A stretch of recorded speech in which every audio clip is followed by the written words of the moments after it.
Moshe stepped up big time. My man. Great pass from Diamantidis. The lob inside! Here we go, 40 minutes to a title. David Blue for three. On the mark, David Blue. Now Spinola's drives inside. Look for the alley-oop! Corey Higgins just exploding. Euroleague Sweet 16. Exactly what you need. As ever, we are up on SoundCloud and we are, of course, on wherever you get good podcasts. So be sure to search for Euroleague Sweet 16 to subscribe and get the episodes as soon as they drop. Hello, and welcome to Euroleague Sweet 16. Emmet Ryan from BallinEurope here, joined, well, at least only for now, Moshe Barda. Moshe, how are you? I'm okay. No, it's a recovery time for us, I reckon. Yeah, well, you reach a certain age, and playoff playoff week one takes it out of you, and that's just as somebody watching and covering the games. So it's like, if we were the age of some of the more veteran guys out there, it's like, ooh, no, thank you. But we may get joined by Lewis and Aris during this. We're not sure is a short answer. So if they come in, we'll bring them in. If they don't, we won't. It's nice and simple like that. Obviously, recording is managing around people's schedules is a bit of a challenge. But to make your schedule easier, we're going to tell you the order in which we'll be going through each of the series. And it's quite simple. We're going through the order of when game 3 happens. So we'll start off talking about Paris versus Fener. Then we'll do Real versus Oli. Then Barda versus Monaco. And we'll finish and this is genuinely an accident, the only series that's tied, Efes versus Panathinaikos. So clearly, our admin gods were kind to us. But Moshe, we're going to start off with Paris and Fener. Because you texted me and the lads during game 2, and I thought it was pretty accurate. Not exactly surprised by the way this series is going, are you? No, sorry. Like I don't know if I'm surprised by any of which, to be honest. Well, I mean, game one, the moment that the home team wins game one, like back in the day, like it has. I didn't see a lot of playoff series where the team that that away team got away with game number two, and then they kind of stole home court advantage, like it happened back in the day. Um, but usually, if you're coming as the underdog and you were like trading blows with the heavyweight, right? In the first round, the second round you're gonna get clubbed to death, basically. And I know that Paris were, eh, you know, they're okay. Don't get me wrong. They're a competitive team. Their style can hurt you. But in a test of time, in terms of like having to meet the same team for the very least, right? For the very least 3 times within a week, uh, the amount of things, adjustments, corrections, fine-tuning that needs to be done. Like, what else can you do to surprise in order not to go home? Because if they lose, well, they're going home, basically. There's a couple of examples, but they are rare. I'll put it this way: they stand out because of how uncommon they are. Where the away team loses game 1 but wins game 2. There was, of course, Pau and Barca 2011 jumps out to me straight away.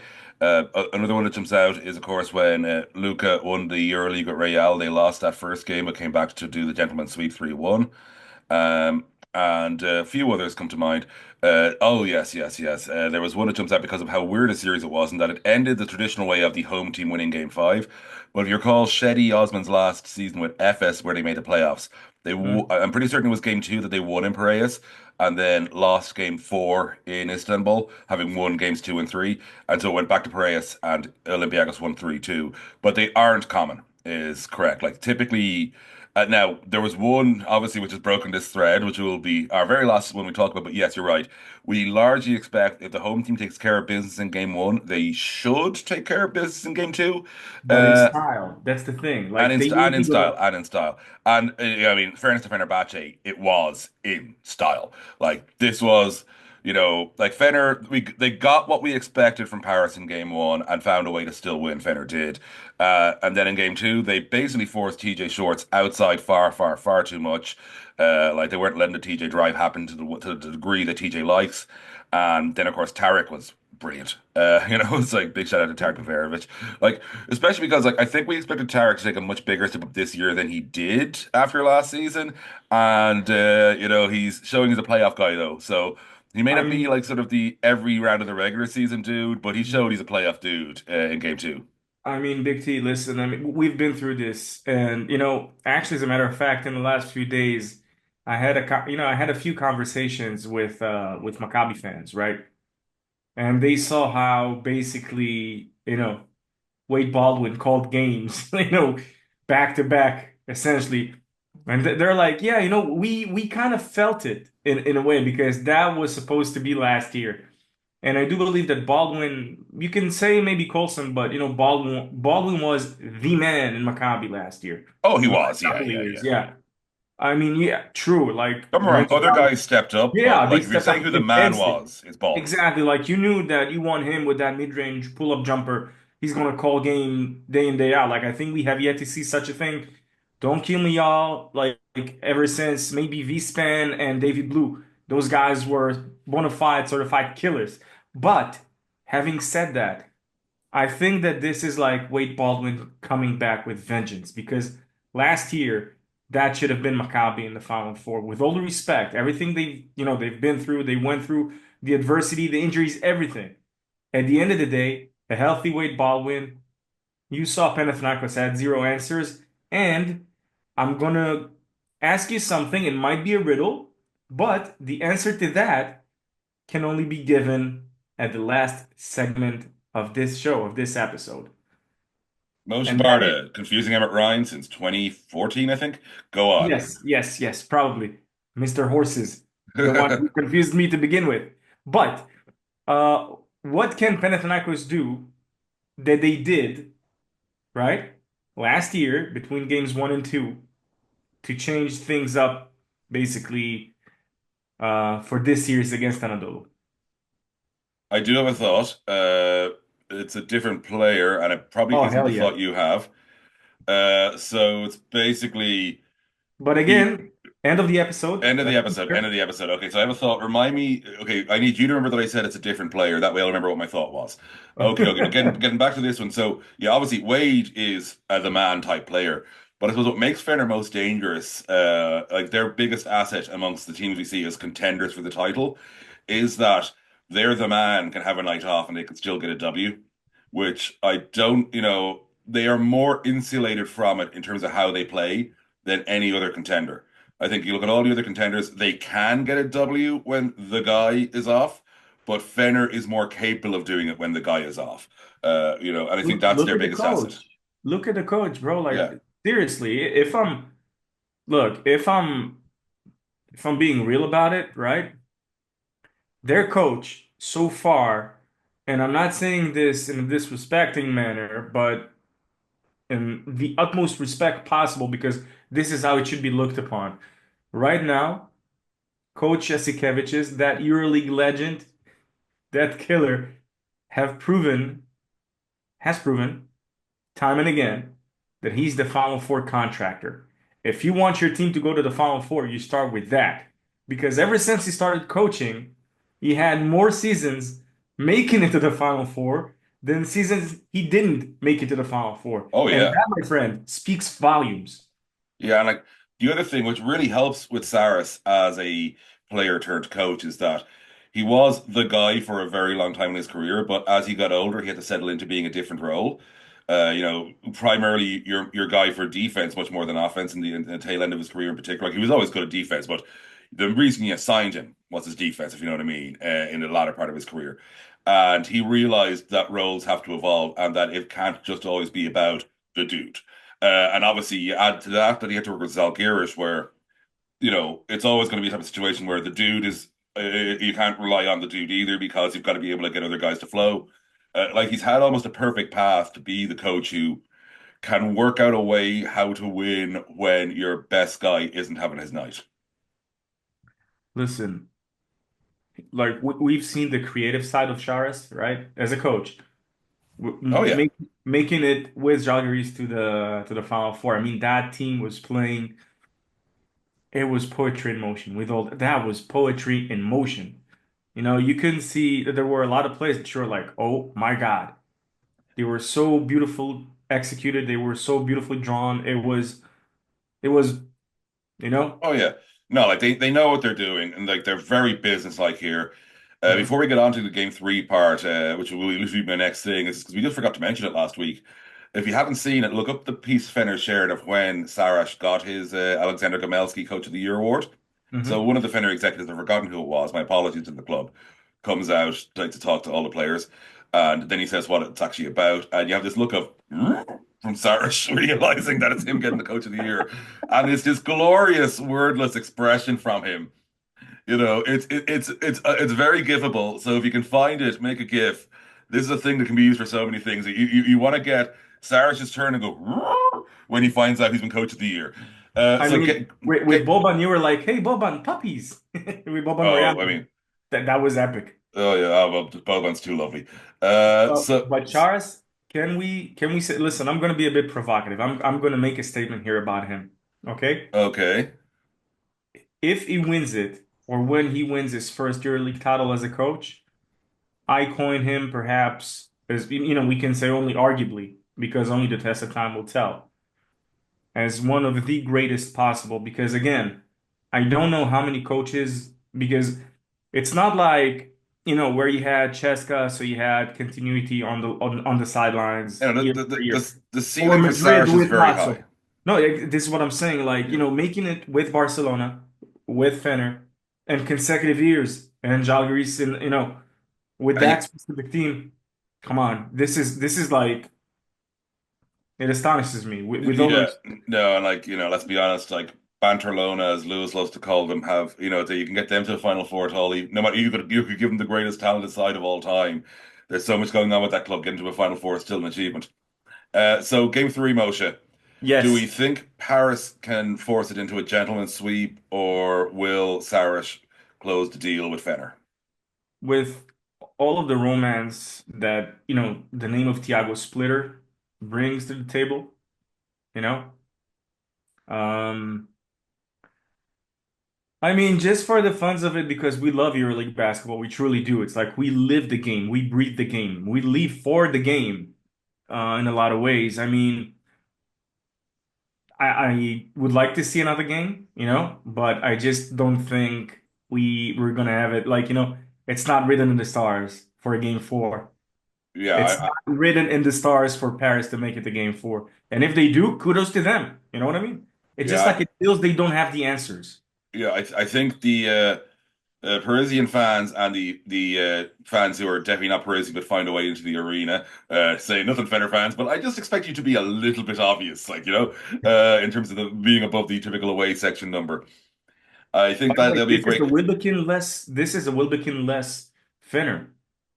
Yeah, but again, going back to the No, I point, they can mean get that's by. what I'm They saying. can get by. They can get by when they're down, key players. Imagine Uh, that he comes back like all of a sudden as a surprise, like the you were saying about like we had those numerous WWE references along the years, and all of a sudden this is like the comeback no one anticipates.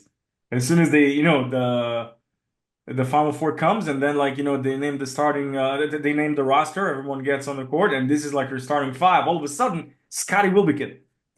yeah, no, I totally could see that, but at the same time. Like just the way they're insulated. Plus, like I mentioned, how Fener are probably the team most insulated by a star not playing well.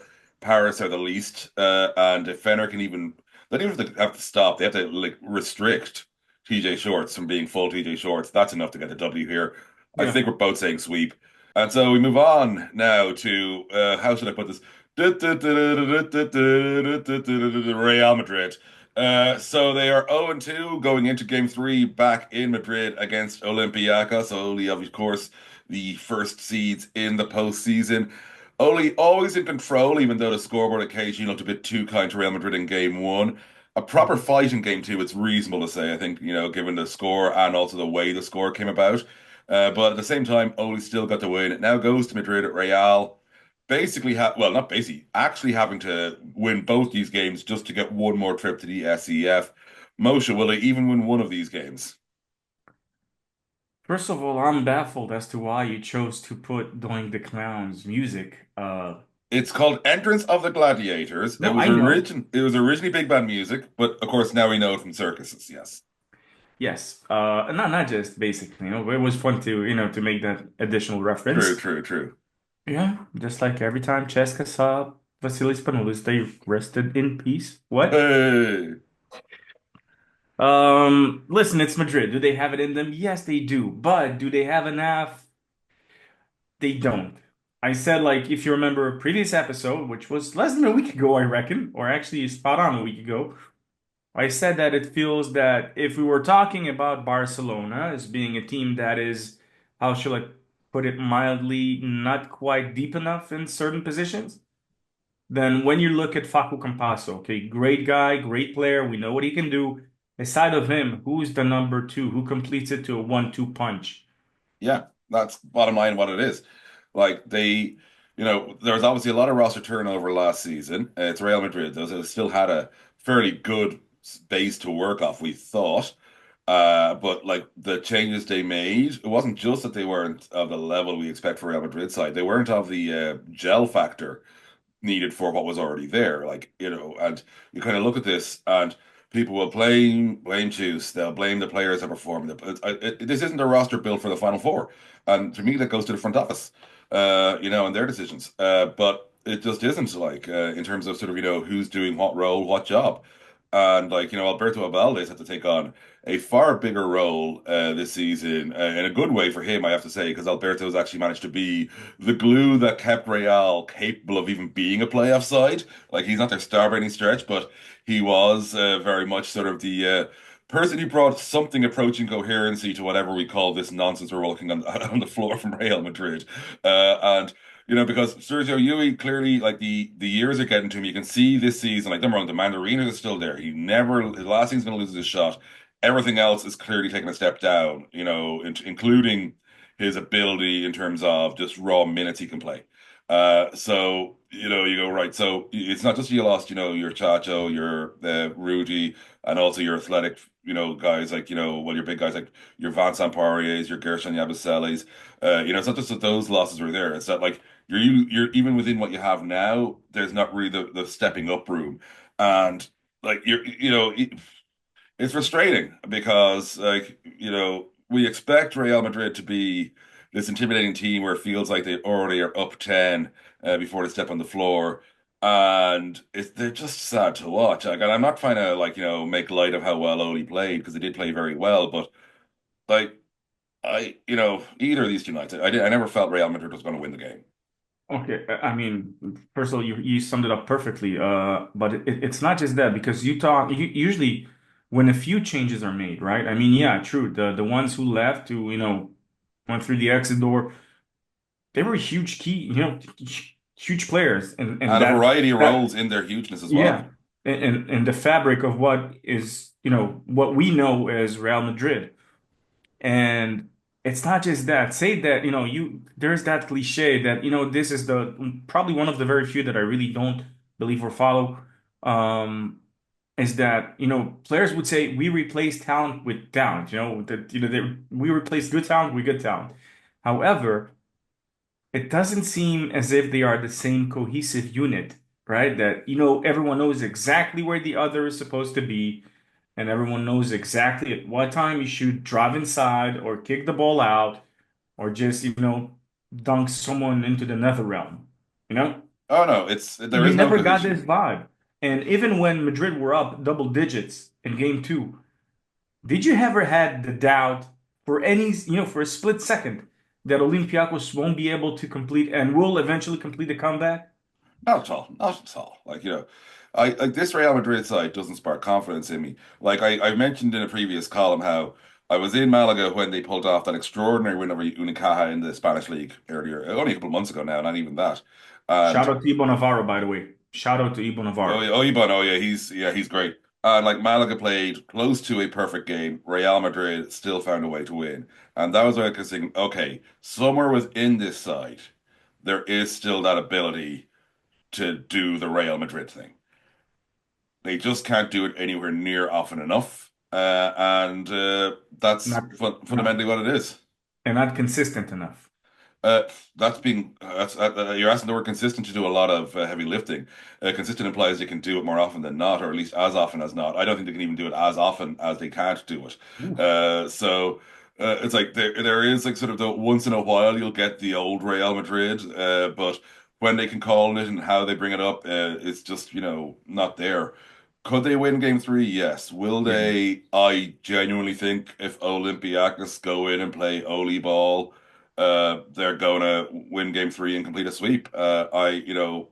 Again, I've got every one of the because of the power of Real Madrid. I've got every one of those doubts in my head saying, "What are you doing? What are you doing?" Nah, I gotta be rational here. I'm gonna with my rational brain for once and say there is no reason I believe Real Madrid are gonna win game three, and that's why I'm going sweep, which I said gentlemen sweep at the start of last week. I think we all went gentlemen sweeps, in fact, in that. Oh, we I, said it's like it's a sweep, but out of respect to the champs that they once were, you know, but I feel we if they were go going to against. get the gentleman's part, it would have been that game two, not one of these Yeah, two. probably. Uh, But if you look genuinely at this roster, and obviously, I think that the entire continent would love to see, not like not to see this thing that everyone enjoyed for the past few years collapsing the way it did, which is why I think there was somewhat of relief when Madrid actually made it to the playoffs. I know most people hate Real Madrid in fairness, Moshe, No, but if no, we're I being mean honest. from the sport aspect point of view, Oh, I because know, but like I think most people, it's like like us as somewhat unbiased journalists, we want to see a team that will still be at that level. But at the same time, if you ask most fans, if you told them yeah, Real were I going to miss get the it. playoffs, they'd be going, yeah. And that's the So point. This year, it's like, well, I guess they made it. It's like kind of go because it's not even like the fans kind of being afraid of them. It's the fans going, all right, they squeaked in despite being ass. Okay. So yeah, it's. I think they might have almost been better off not making the playoffs because it would have, accelerated the necessary maybe even changes. so, which leads me to the question that I wanted to ask just a few moments ago. Do you believe that it would have been a better idea to go on a complete rebuild, to the extent that they could? Because still, you got to have the rules of the Spanish league, right? I honestly don't because I think genuinely it was a case of they addressed the problem is you said we lose good players, we bring in good players. That's fine. But you've got to think about the cumulative what is being replaced. Because basketball is about obviously having not just good players, but good players who can play ball together. And we've seen plenty of rosters that were an absolute cluster, whatever, of nonsense that could never, be put together, work together as an outfit. Even though if you go individually, I'd go any one of those 15 guys I would have on a roster. The problem is having them all together is the problem. You Mhm. go right. You still had a very good core. Now, not a pure spine. I will say that, but you had enough pieces that you knew what you needed, and you knew what you'd lost did. And I felt they didn't. Now you don't go like for like player, but you go for cumulative like for like, and you try to make sure that the group of players you bring in together replace the group of players you went out. And they don't have to be like another Rudy Fernandez, another Gershon Yabusele. You're not going to get another exact. But if between two or three guys, for the other two or three guys, you can get all the pieces together, that's enough. And I felt that they just went individual by individual in their approach to the market, and that's what hurt them. Listen, it makes complete sense, but to me, it's just like the way you described it. Maybe it's easier, well, not maybe it's easier to replace the complementary assets. The ones that are kind of the role players. The eighth man coming off the bench, the ninth man coming off the bench. As you rightfully said, there's not going to be another Yabusele on the market. And it's not going to be another Vincent Poirier in the market. And Exactly. So but like, what are you losing in Yabusele and Poirier? When you think about it, it's size, athleticism, and threes combined. Just to be clear. And I go, Mhm. well, right. I want to get two guys who between them can give me, size, athleticism, and threes. They won't individually be doing that, but like, if I can get like, again, in the pieces I lose, if I can put it together, because again, because they're losing quite a lot of pieces they actually had a bit more room to work with, and I felt they didn't.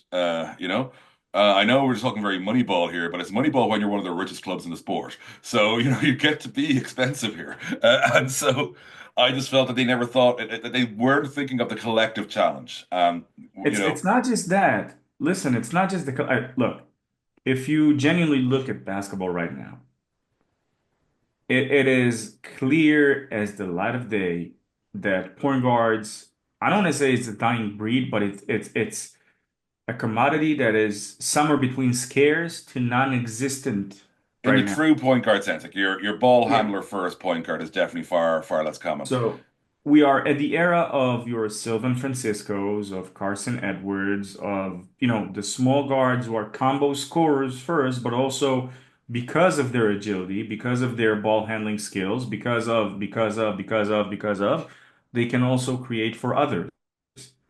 But like, And this if and this anything, that should have played into Real Madrid because you've already got Facu, who's a pure creator. But you look at who they lost, and I'll put it this way: like Vincent Poirier is a solid creator from the post. He was probably the weakest creator of the players that Real lost. And if the weakest creator you're losing is Vincent Poirier, you're losing a lot of creativity. So and they weren't thinking about how yes, Facu was our primary creator, but all of the guys we're losing are actually pretty good at creating. So we need to think about how we fix that too.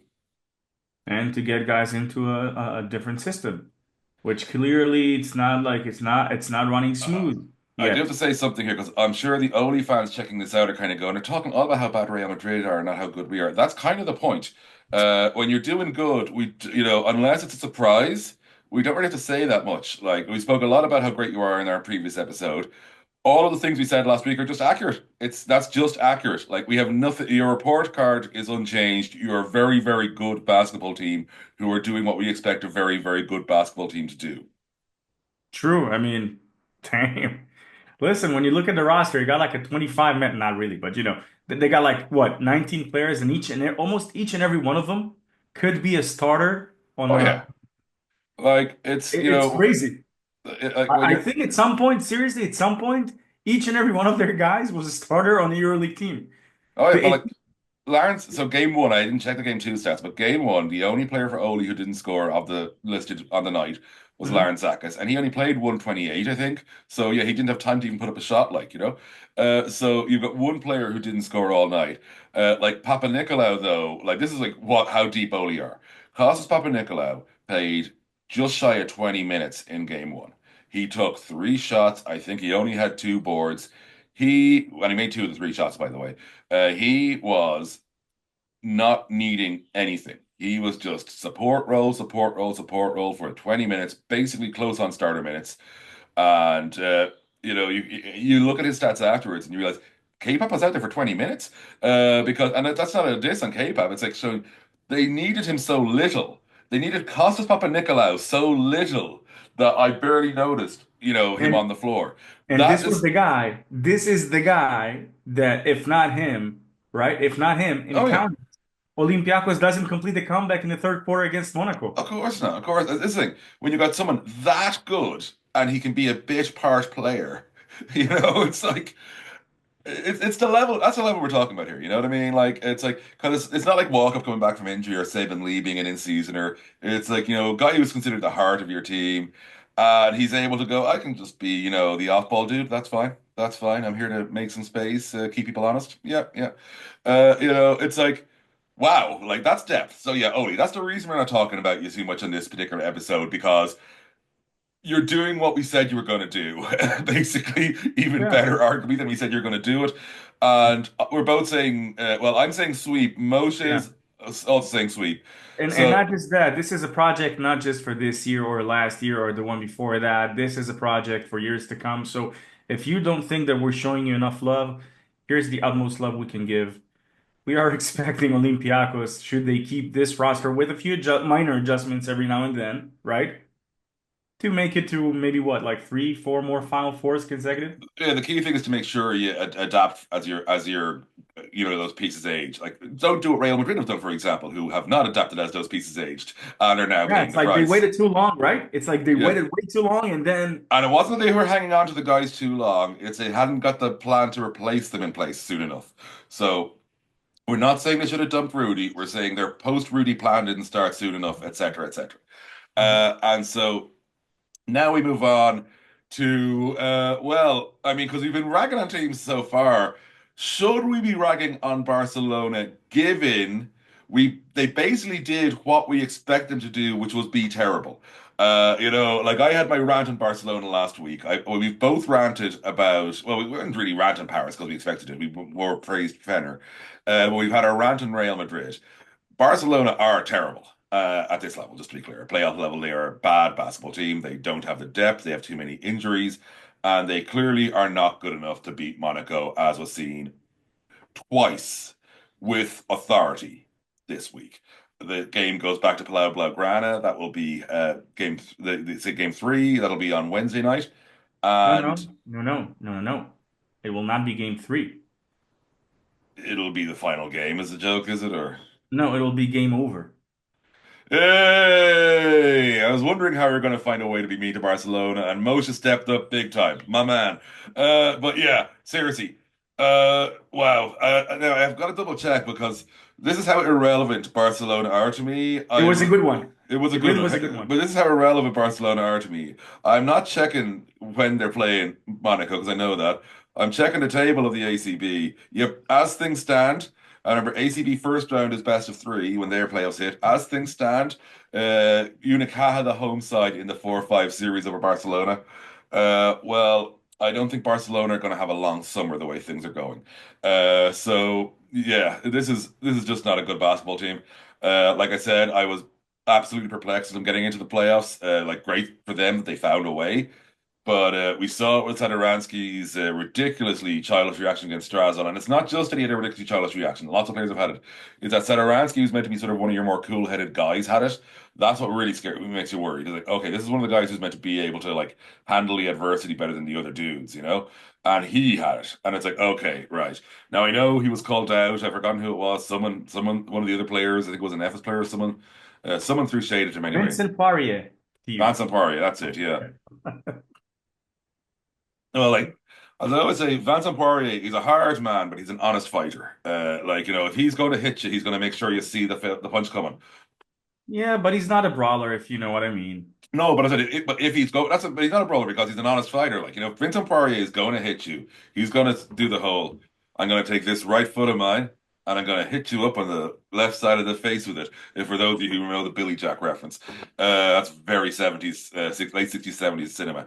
But yeah, Moshe, I want you to go on this and tell me your thoughts. I mean, as long as you and I are not like having this argument between the pronunciation of whether it's Pata or Poitier, Yeah. and to those of you who are not old enough, it's just like an Only Fools and Horses reference, which we didn't have for the past 3 years. By the way, first episode, just so you know, first episode. But what do I think about what like they didn't keep their cool? And listen, I can say that they don't have the talent. Barcelona. They have talent.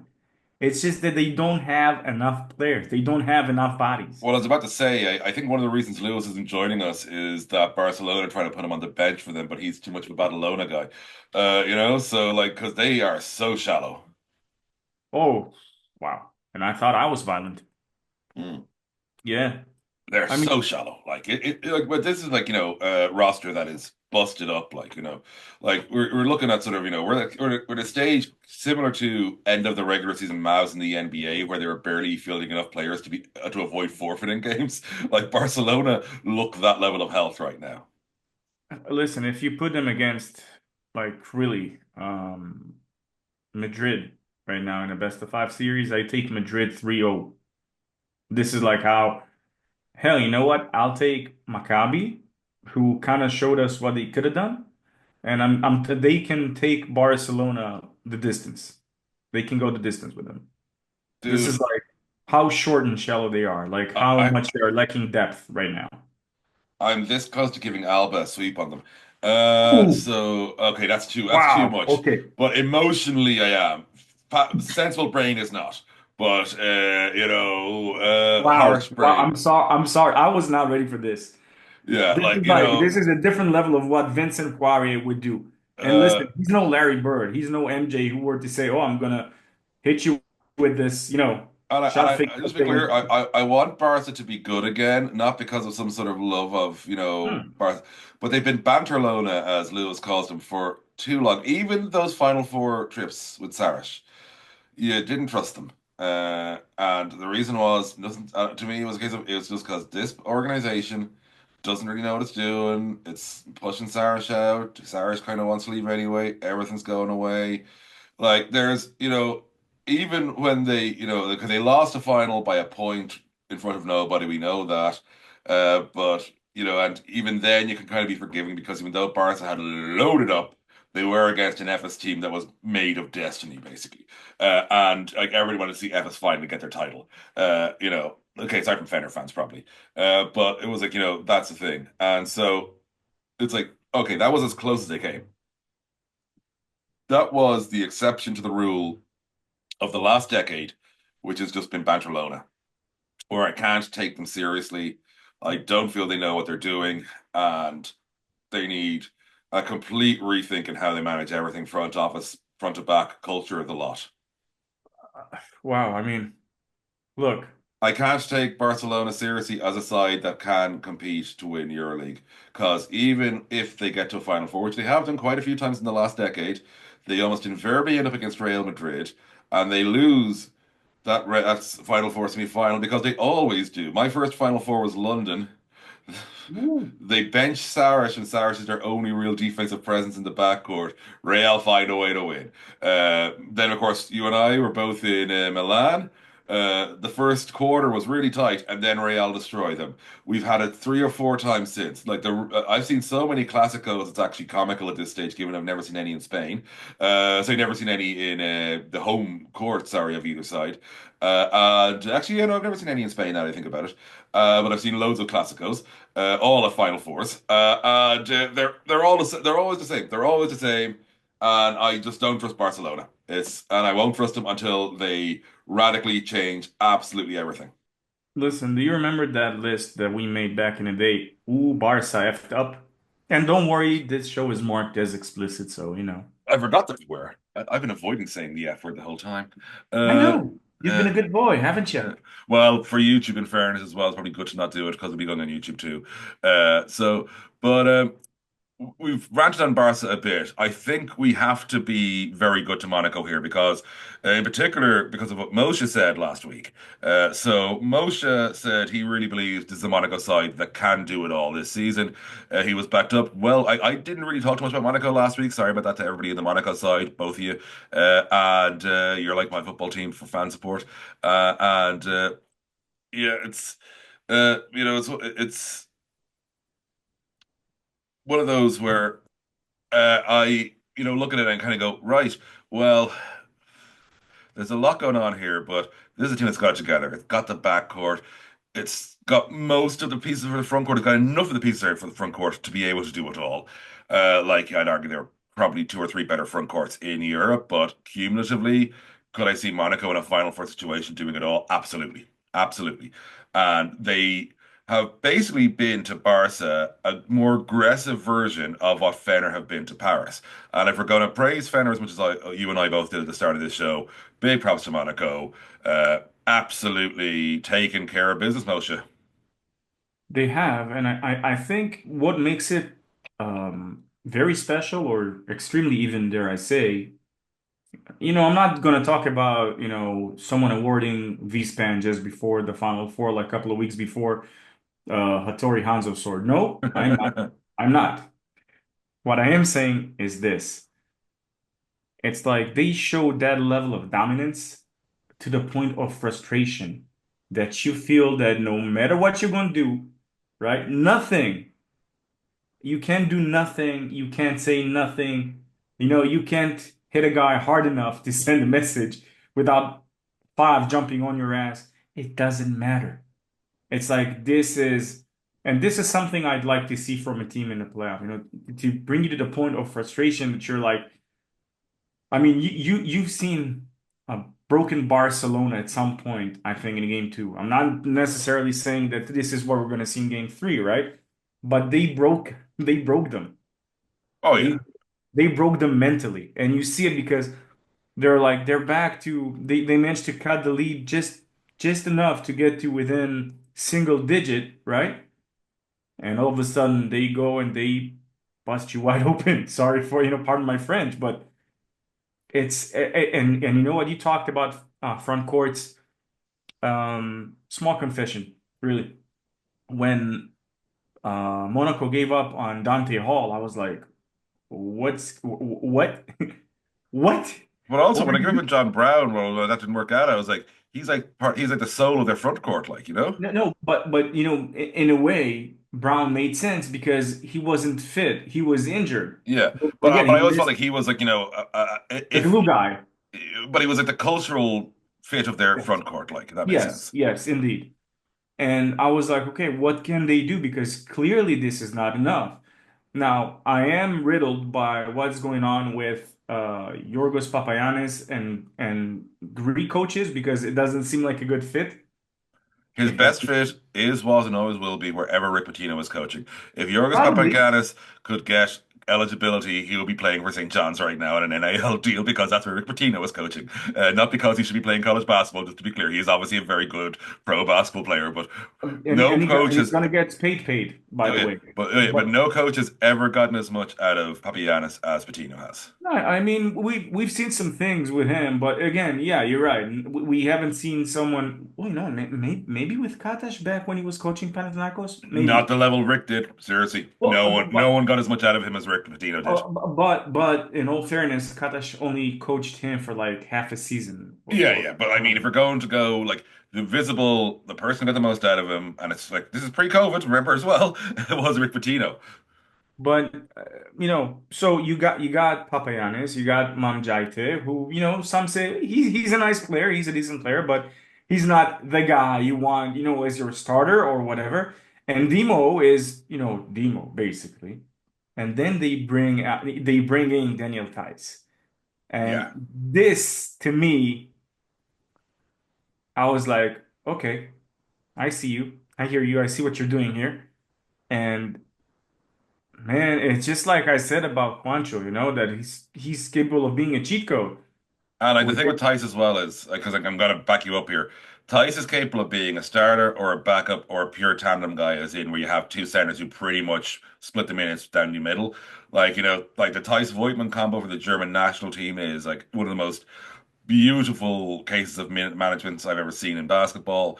Like, but they, because he knows his job is to go to work, like, and add a little bit of silk at the end of it. But like, do the stuff where you get the stuffing knocked out of you and still be able to get the odd three here and there. And it's not the most complex game going, but it is one that involves consistency, attention to detail. Mhm. And just, having that timing is in. It's not about speed with him, it's about timing. And he just puts that work in to make sure those pieces fit together. And like he is that guy you go, wherever you sign him, you know what you're going to get and you know you're going to get it. Oh, and that's rough in nowadays. Oh, yeah. Nowadays, that's a rough thing. Just like, I mean, back in the day, there were some players who could back up their talk. They would trash talk the living hell out of you and they would get the job done. Yeah. Others would just kill you and smile while doing so. But it's not that often, you don't come across it as much as you did back in the day. Having a guy like, you know what? I got an example for you. Countess, right? That last ball that went to Yui, you knew just before the play even began, before they came off the timeout, you knew exactly what's going to happen, who's going to get the ball, who's going to probably make the shot, sorry, who's going to shoot the ball, and who's going to, bet your ass going to make that shot. And Yeah. still, everyone there in Countess knew. Everyone saw it coming. Everyone expected exactly, second by second what's going to happen. And guess what? No one could stop it. It Oh, still yeah. happened. It's the way it is. It And like, was inevitable. well, like the gas thing is for most of Daniel Theis's career, he has been what we've described here. People forget early Daniel Theis. Bamberg, right? You're talking now Bamberg here. Bamberg, but like Yeah. his early time in Bamberg, so his first season there. Think of if you put him in the Bundesliga, he was what we talk about. But like against most of the bigger guys, he struggled physically, and that was whether they were athletic or whether they were bangers. You know what I mean? and he learned what he needed to do to make him able to beat them, basically, both with his brain and his body. And like that's the thing, he evolved to what we know now quite quickly, but like we did see that evolution at a high level of basketball, if that makes sense. As Optimus Prime, like what? No, I'm just listen. No, I really respect it and I agree with it. But sometimes people have it from a scouting point of view, purely scouting wise. Okay, how many times have we used the term of late bloomers in terms of when we're talking about bigs, about growing into their own bodies? Mm. Oh well, yeah, like sure, like Tibor, who we might be talking about in the next section, fits that bill too. Even though he hasn't seen a minute of the floor yet, which to me is bizarre. And but like yeah, like Tibor, I used to have the worst thing possible to say about a guy, which was he's lovely, which basically means I didn't trust him because he is. He's one of the nicest guys ever in the mix zone. He really is. And then Tibor found a way to not be lovely, as in to be more than lovely, to actually be a baller. And it was great to see because I was like, oh man, I really like Tibor. I want him to, have things go for him. And it was like, and he found a way. He found a way, and that was great. But yeah, because like some guys are like, it was like, Pat Burke, the only Irish NBA player ever. He was flat Mhm. out told in college, you're going to need a couple of years seasoning before you're ready for the NBA, or even the top tier of Europe. He took that on board. Learned how to build it up, and went back, had his NBA stints, had his Euroleague title, of course. Mhm. And some bigs they take a little longer than others. And ties to me, in fairness, now it wasn't that long it took, but just more that we saw it so visibly. It was a season to season transformation. Um, Oh, but so Moshe, we probably should actually formally say what we're both going to say in this series, which is sweep, oh yeah, yeah, hands down. I mean, just so we get it I out of the way formally, though. yeah, yeah, no, no. I mean, we could have taken the discussion on and on and on and talk about what great of a job Daniela Bayesa did with the recruitment there and how probably all of the stars coming off that team, whether it was Bradley Wanamaker, Nicolo Melli, and Darius Miller and Daniel Tice, Fab Kazur had amazing careers. You know what I mean? Like each and every one of them, where they went eventually, like four of those guys made it to the NBA, one amazing career with multiple EuroLeague championship. I Yeah. reckon it's that team was quite a thing, but that team is no longer in the EuroLeague, and you know who is? You know Uh, who is? We got two teams that are going for a heavyweight bout. Probably, maybe, who knows? God willing, there's going to be game five. Panathinaikos and Oh Efes, yeah. Oh, absolutely. I am ready. I am So, ready. and just to point out, so we're both thinking this one's going to go five. By the way, I know we're giving that away because I think we're both on that line of thought. But we've called sweeps on the other three, so that would mean that after Wednesday, there's only one series left, based on our logic. Who Just to knows? remind people. Maybe just till Thursday, you know? Who knows? There might be no games on Thursday because game four is down for Friday of this series, Moshe. Oh yeah, I completely forgot. So yeah, I know. So maybe just after Friday, everything's gonna be done. Yeah, yeah, yeah, it could be. Although, like, we have had, we usually get at least one game five. I don't think I can't recall a three sweeps. We obviously can't have a sweep here. It's 1-1. I'll point out that I forgot what Moshe said, but I know both Aris and me said Efes's best chance to take a game in the Oaxaca is game one. They should have won game one, then they didn't. They shouldn't have won game two, then they did. And so never listen to us. That is the lesson. But gonna talk about Pau first, No, Moshe, on no. my side. I would ask you to quote, please. It's okay. You don't have to. But what I wrote in the group during what was it, the fourth quarter of game two? Remind me what it was. It was just like Rocky Four. He's Oh cut. yeah, yeah. It But was, yeah, yeah, yeah. That's what short. Which inspired my Rocky Fiend column, in fact, on the game. So because Shane Larkin, yeah, we are going about Shane in a second, but to me, Moshe, like there's the old movie Hustle and Flow. I think Panathinaikos had the hustle; they did not have the flow in either of these games, and that was their big issue. Like at work rate, I didn't really have an issue with, apart from the first quarter, game one, where I felt even though they were ahead at the end of the quarter, you could see they weren't ready for playoff level basketball yet. And obviously, then they fell into that big hole, came back, got the win. Game two, they came out, bringing the swingers, bringing the big guns, swinging out there. But they never, even when they had their biggest lead of like 15 and 14, to me, they never looked the coherence. Even like sort of, they were more coherent in their defeats in the series last year to Maccabi than they were leading by 15 in this. And so Moshe's got his riddle. So I'm going to go with, well, I think my answer is it may be different to his, although I'm now starting to think it's like they want to get Omer Yurtseven. No, well, let me finish it off. Omer Yurtseven into the paint, drawing fouls like mad to create space for everybody else. I am guessing that is not what Moshe is saying. No, it is not. Listen. But I think they should be doing that, by the way. Listen, regardless, they should be doing it. Regardless, they should be doing it, and regardless, they should be using Gabriel more, and regardless, they should definitely use Lorenzo more. And this has been a thing in Ataman's playbook. Not really can call it a playbook. But you'll get His where I'm approach, going. his approach. Yes, thank you. His approach. That was the exact word I was looking. Like he needs everyone to be ready to deliver at any given moment. So if you're not delivering, you're not playing. Yeah. Which then goes, it's like the what came first, the chicken or the egg kind of argument. Did the player give you enough confidence or the coach? You know what I mean? Who's giving who confidence in order to gain that playing time? But first of all, the player I was referring to, and this will explain immensely what I'm referring to, and also last year's series. Because with all the respect to the MVP, okay, there was one guy and one guy only that made a difference in this entire playoff series, and I do mean last year. And that guy's name is John Cena. No, it's Go on. it's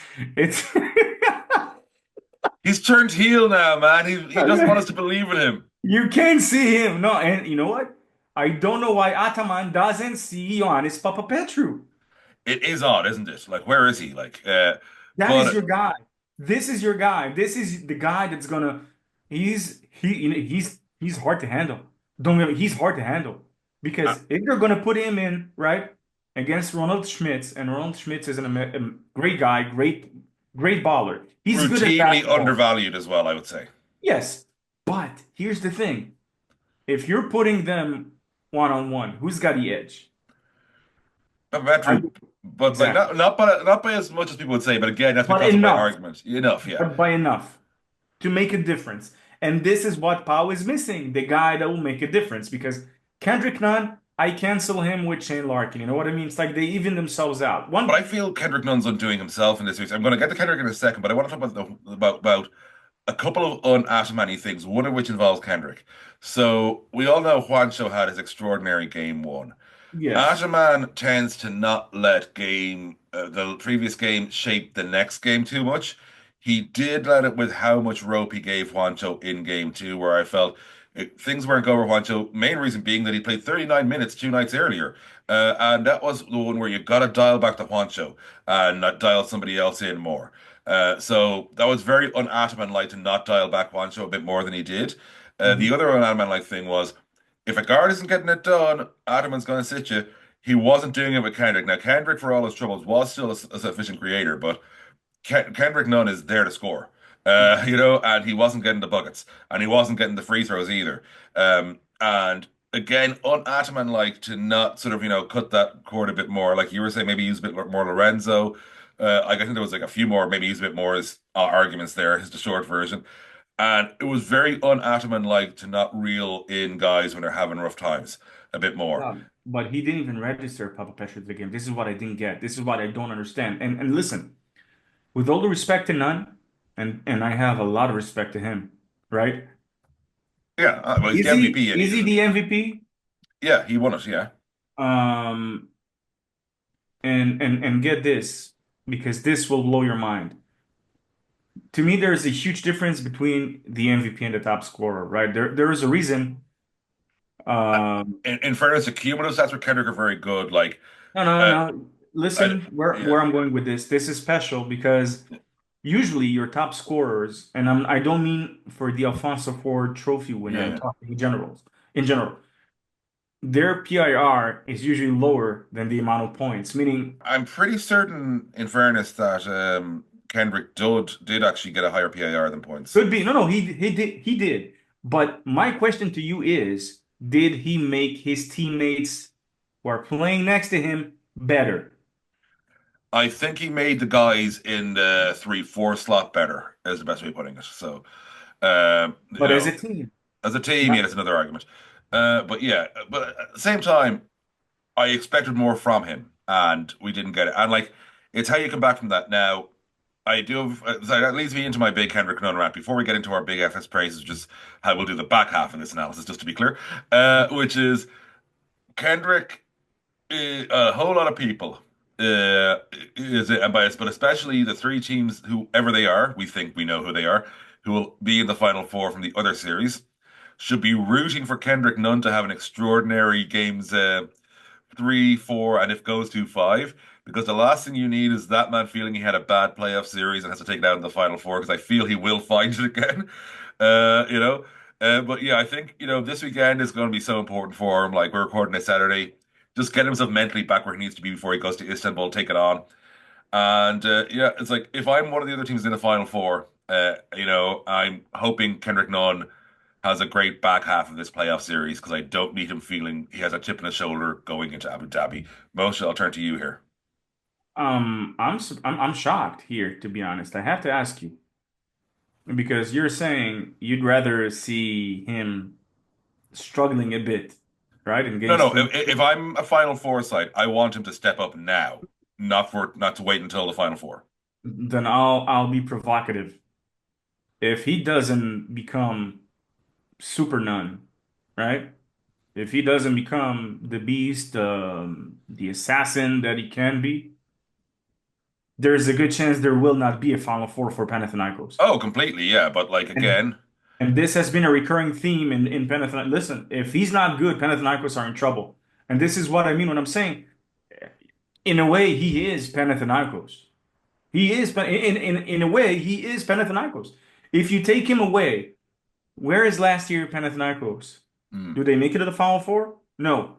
Do they make it to a playoff series? I'm not even saying about But even that comes winning the back to my conference. I'm saying, argument. are they even getting to the playoff series? I, but this comes back again, Moshe, to the insulation factor in that Mhm. Fener are the most insulated by when their star, their guy isn't at his best. The other teams we expect to see at it, are obviously because of the way they're built, a bit less insulated in that respect. So yeah, it's an issue, is the short version. So we want to talk about Efes though, because I am mindful of the time here as well. Okay. So Game one, they should have won, bottom line, because if we're going to rag on Pau, we should be ragging on Efes for game one, because they let Pau do very basic Pau things to get back into game one. They really did.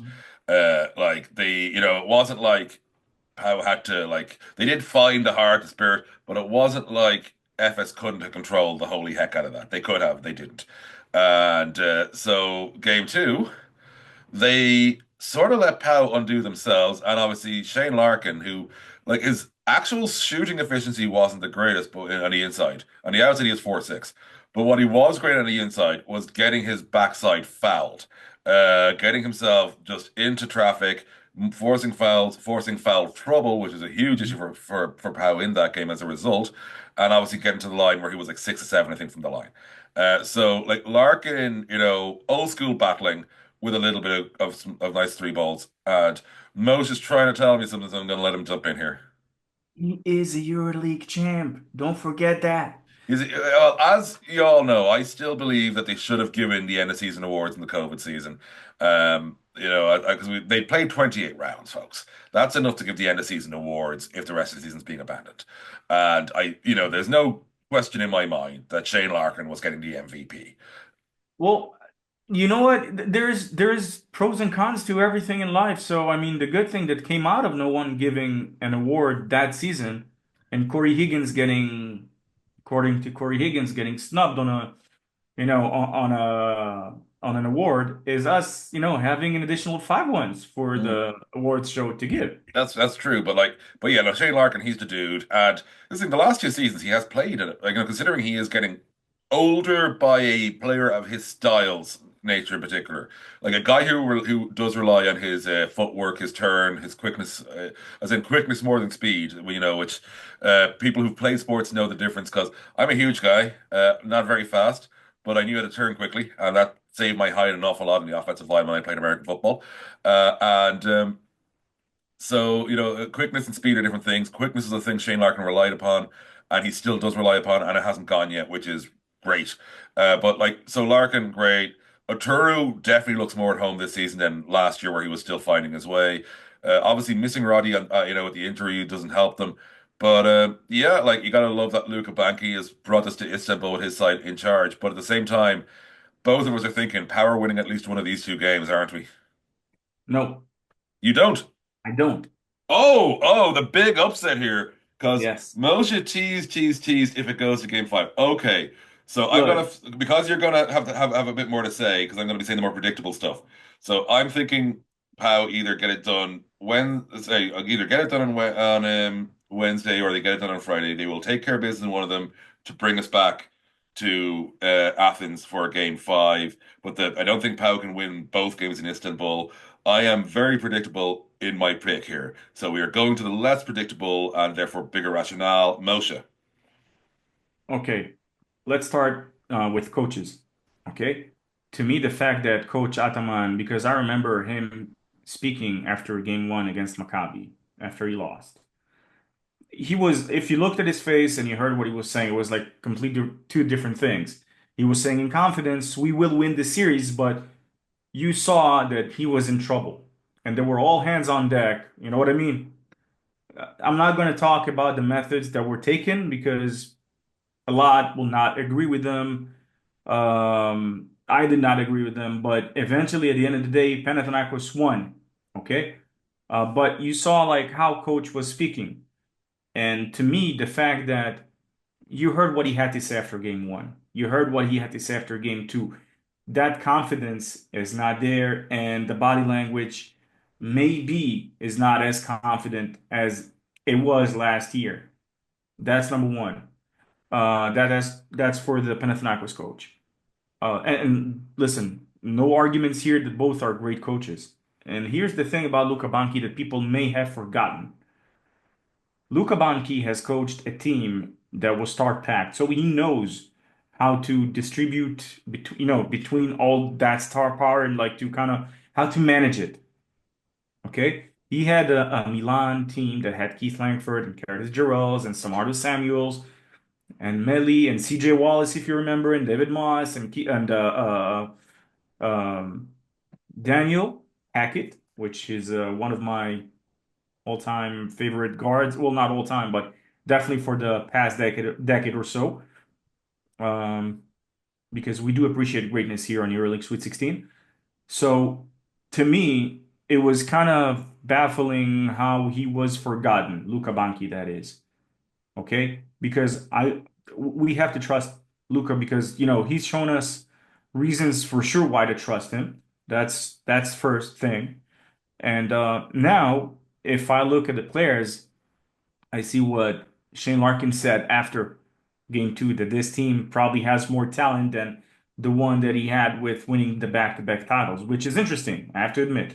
That's very However, interesting to me because I objectively disagree. In terms of, I I'm can not saying understand they why. can't win a title, by the way. I'm saying that if you're talking about a pure talent for talent, you are wrong, Shane Larkin. So, Yes, yes, I can see why, but maybe on the wings they have more talent than they did back then. maybe, but cumulatively, no, no, sorry. Okay, could be.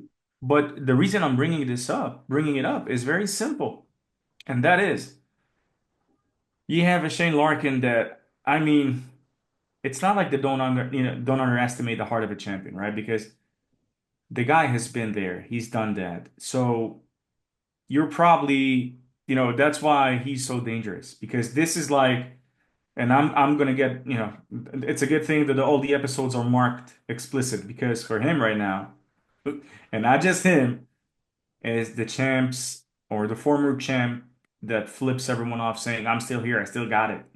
Don't be dissing me. Don't say I can't do this shit no more. Don't say that, we are not capable or are unable to achieve or whatnot. I'm the guy, I'm the one to make it, and I'm gonna make it. And the fact that he's the one who came off that play, with Vincent Poirier, I think it was, right? To drain that three. My God, that was beautiful. But still, but still, If you remember that Adam Sandler movie with that diamond and Kevin Garnett, I've actually never seen Uncut Gems, which is terrible of me. I know. you should see it. So it's like I know it's going to be brilliant. it's basically that, right? It's the point where they're not has-beens. Don't look at Shane Larkin or Bobby or whoever is on that roster as a has-been or a guy that, what could have been that brought him to the point where he's at it in his career. Because right now, Ataman coming back to Anadolu, to Istanbul, and with Luka Banki, being in vengeance mode ever since the 2013-14 season, having a real shot at the Final Four. This, like, if Anadolu Efes gets by game three and win it, they'll need to just keep their cool in game four because this is where it's gonna all go down. Yeah, no. So you are saying FS 3-1, is that correct? Could be. I know that I said that Panathinaikos need to take it 3-1 and they still can. But Okay, if you're okay, so I am saying 3-2 POW series. What are you saying? I say this series doesn't reach game five either way. Oh, come on, you gotta pick somebody. You gotta pick No, I'm one of the. saying it will not either it's 3-1 Panathinaikos Okay, or but what do you think is more likely to happen then? give me a second. Just 1 second. Okay, and while you're thinking, even though I'm disagreeing with Moshe, to me the word I would use, which I used earlier in a slot, that I think supports Moshe's argument the most is flow, as in Pau have not had flow in this series in these first two games, and until they get it, Panathinaikos fans, and we have a lot of y'all who check out our stuff. I love the way you've all checked out my stuff on YouTube. I really do appreciate it. So when I'm talking to you, it's from a place of honesty and openness. I think your guys need to find flow if they're going to prove me right and Moshe wrong. Moshe, have you decided who wins 3-1? Efes. I'll go with Efes. Okay, so dramatic shift after one of the most predictable podcasts through the first three quarters, and rightly so, by the way, and rightly so that it was predictable through the first three quarters. The only team we feel bad for is Paris, of the ones on the losing end there, Well, and that's because Paris are like, oh Paris, you're adorable, we all love you, Paris, like Real, Barca, be better. So Moshe, well, first of all, before I ask Moshe to tell us where to find him, remember you can follow Lewis on his assorted things. He's half Glenny on the assorted socials. Aris is, of course, all the Euro hoops and Cosmo stuff, and all the socials. Moshe, dude, where can they find you? as ever, Moses B1 at on the gram and on obviously X, the artist formerly known as Twitter. And that EuroLeague Sweet 16 show. And listen, the reason I picked Anadolu is their 93-67 win. Like they had two encounters regular season, and it kind of went like very close at the and very not close the other one. And very not close is a lovely way of saying Well, hammered. 15. Well, they won by 15 at home, and they lost by 20 something. Yeah, Yeah, that's kind of 26. wild. They got whooped. They got whooped. So I am going to say you can follow me. Obviously, Ball Europe is the handle on most things. It's Ball Europe, on Instagram, and I think on TikTok. You can double check that though. You'll find me easily enough on all of them. And of course, Ball Europe is the website. Coverage from both of us and Aris everywhere throughout the playoffs and of course beyond. And until next time, we will see you all very soon. Great pass from Diamantidis. Olympiacos. The lob is there we go. 40 minutes to a title. David Blue for three. On the mark, David Blue. Now Spinellis drives inside, looks for the alley-oop! Corey Higgins just exploding. EuroLeague Sweet 16. Exactly what you need.